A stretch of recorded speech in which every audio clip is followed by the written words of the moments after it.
Vibrato o vibrato.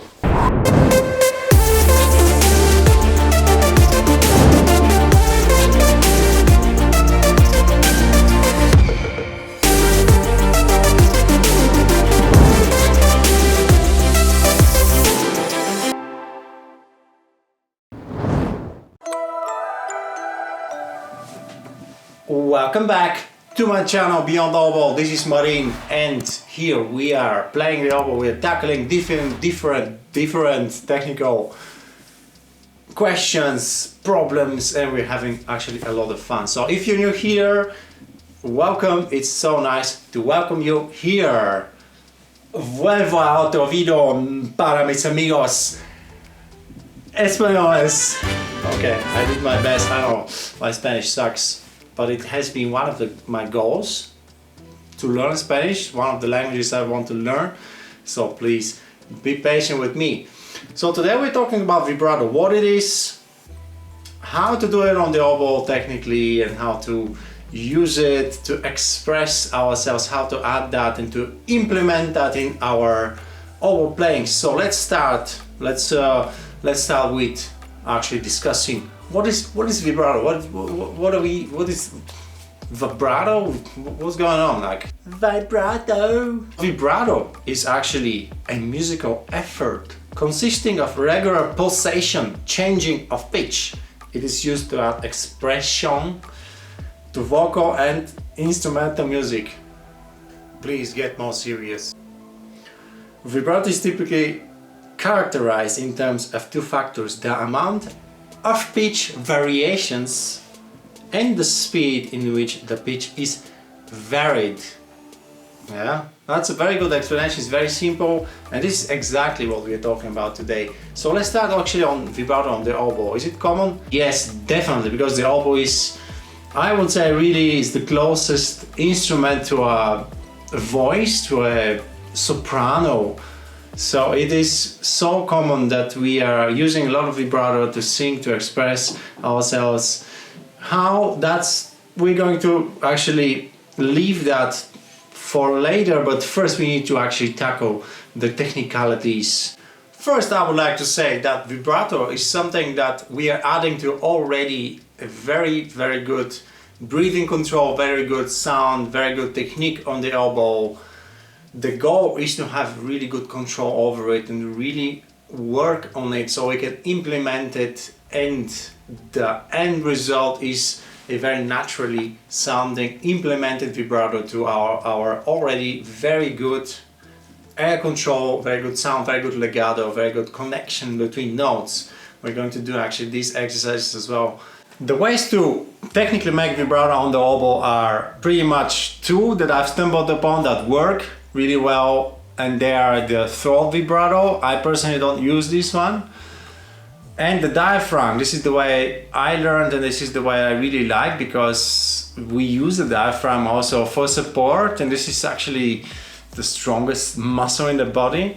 So I think it's also very good for it that it gets the opportunity to relax, and it's actually where the source of support and energy is coming from.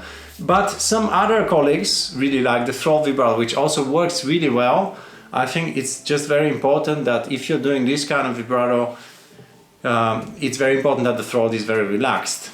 You can also see that, I see it myself, when I do vibrato, my throat is moving also a little bit. This is because I think actually using the whole way where the air is coming out is very, very good. But where it's actually originates, or where it starts, it's in the diaphragm, and I really like this one. So the exercises and my own theory will be always connected to the diaphragm one. If you want to go with the throat one, of course there are advantages there.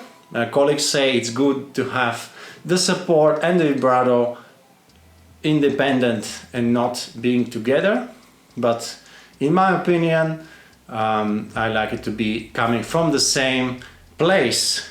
I hope this makes sense. Also, there are other ways of vibrato, but I really cannot take them seriously. Come on, there is a lip vibrato. I don't know what to say about it. And there is also another one. just drink 5 coffees and you're gonna have a natural shaking body vibrato like this consistently through all the registers, and it's gonna be great. Of course, this is a joke, I hope you understand, but yeah, I like joking. And the second thing I would like to say before we go to the exercises is, let's imagine the vibrato being a wave like this, and our sound, our main sound, straight line in the middle. So the variations that we have are happening in the intonation, like I read in the description, and in the speed. Could be very fast, could be also slower. I personally think it's one of the crucial things is whenever we start to vibrate, to always start going up and not down. I really find this sound so much better, and this is the correct way to do. And the other thing to look for is to have even, if you imagine the wave being super even. But of course, don't go too crazy on that. In the pitch variation, actually, I listen to what sounds pleasant, what sounds natural. The things that we are actually going to work most, and the things that I practice most, are the speed, variation of speeds that I'm able to do, and the connection between notes. This is very important one. The way we connect the vibrato and implement it into the phrase. This is something that actually takes quite some practice, but don't worry, I got you covered. The goal here is to have a vibrato that connects the notes very well, that goes through the notes, through the phrasing, and it doesn't stop between the notes, and it doesn't disturb the line. So with that all said and done, actually I think it's time to get to work and get our O's out. Let's go! Okay, we have the oboe out. Let's get into the exercises. First, we're just going to attempt to make the vibrato on one note by making this pulsation, and again starting with going up like we talked before.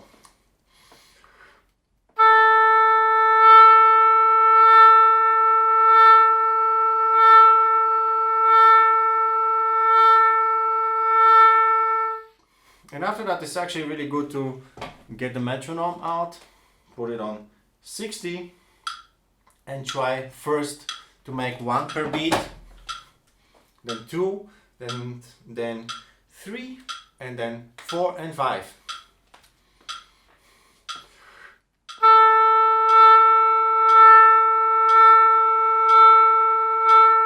That's 1, let's go for 2.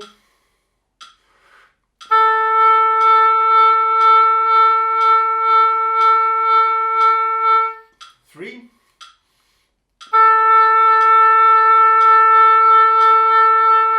and 4,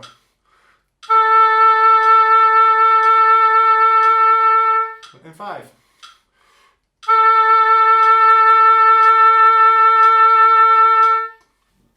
I really do until 5. Let me just stop this, because I think that 6 is getting a little bit too fast. But you can do also 6, you can do 7, 17 if you want. By the way, if you can make 17, I would really like to hear that. Anyway, after that we are actually going, you can implement that to a scale. When we're doing a scale, we can do with 4, with 5, this is what I like. You can do also with 3.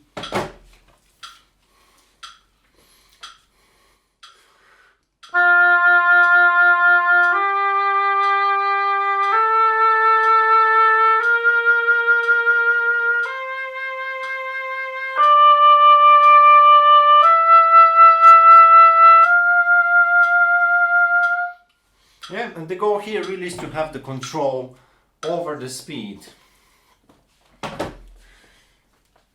Let's go to the second part, which is the more important one. Here we're actually not counting anymore any waves or anything like that. here we're really trying to achieve that natural, beautiful vibrato and implement it into the phrasing. And what I mean by that is that we are not actually stopping the vibrato when we're changing the notes. Let me give you an example of what I mean by stopping and letting the vibrato disturb the line.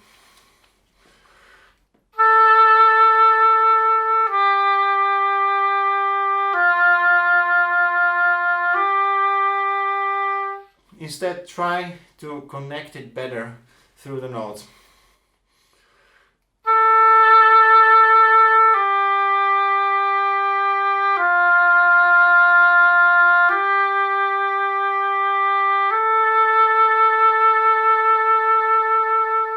Like this. And how to practice that? I'd like to practice that with scales. When I do scales every day, I like to do that like this.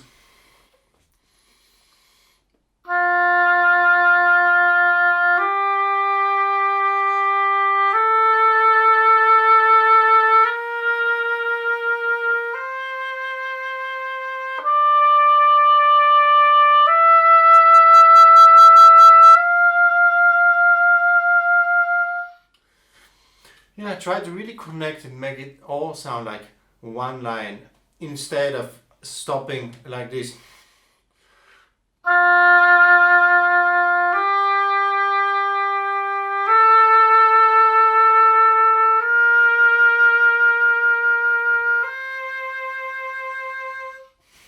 I think you get the point.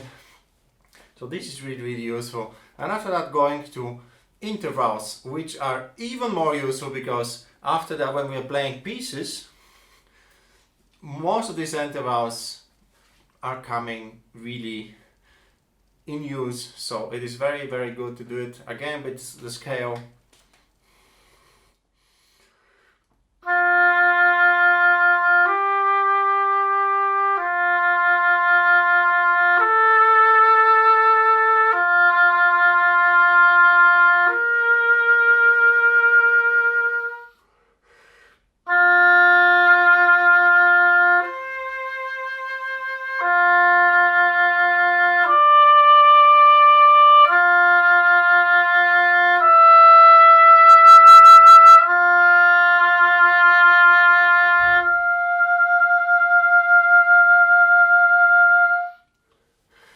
Like this is very, very useful.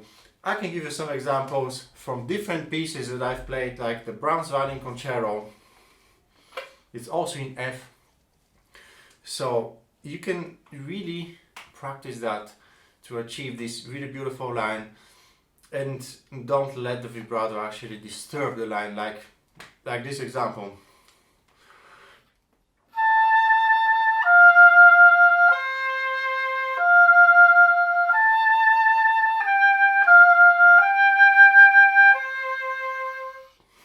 Like this, like you see, you can hear how the vibrato actually is stopping, and it gives an unnecessary heaviness to each note. And if we can actually implement it into the line, it becomes so much more beautiful musically. So let me try and show you what I mean.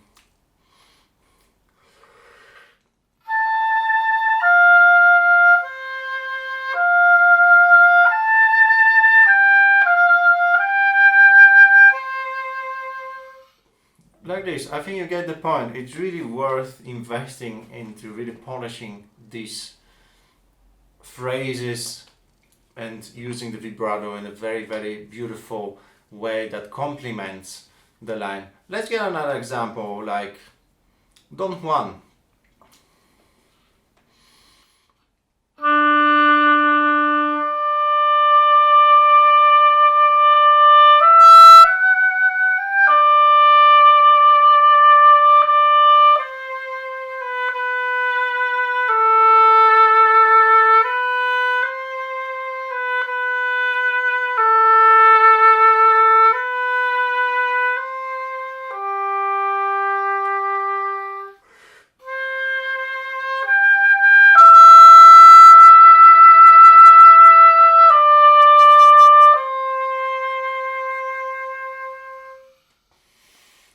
This is such a beautiful solo, and has this very long lines, so you can really enjoy it and try different speeds and different ways to connect the notes. It's a beautiful example of a place really you can put your own vibrato. I think this will be all for the exercises for now. Let's actually discuss a few more things before I let you go.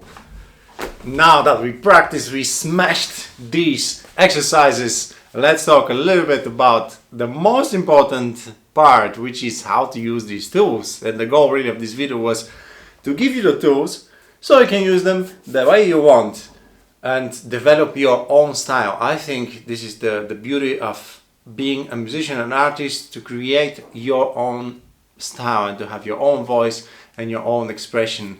Listen to really good musicians, inspire yourselves, experiment, listen to yourselves, and also try to have variety of use of vibrato in different styles of music.